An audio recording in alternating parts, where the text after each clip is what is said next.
घर की बहू। बहू शब्द सुनते ही अक्सर वही तस्वीर दिमाग में आती है। एक लड़की जो घर का सारा काम कर रही हो, सबकी सेवा कर रही हो।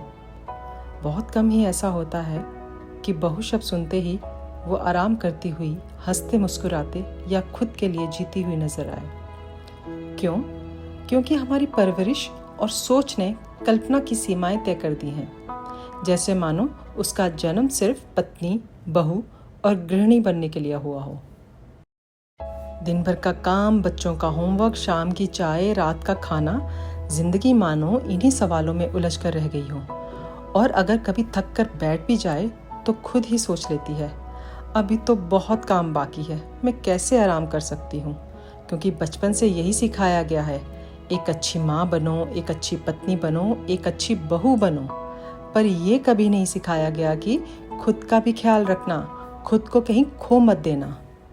क्या आपने कभी सोचा है, आपकी ज़िंदगी में मौजूद वो औरत, वो भी उतनी ही खास है जितनी घर के बाकी लोग।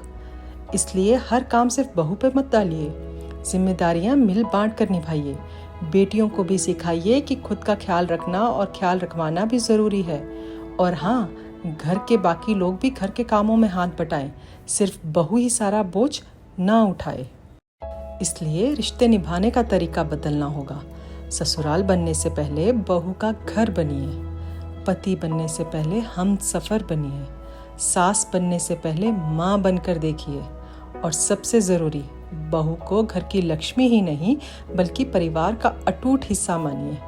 उसे भी वही हक है आराम करने का, प्यार पाने का, सम्मान पाने का, जितना घर के बाकी सदस्यों का है।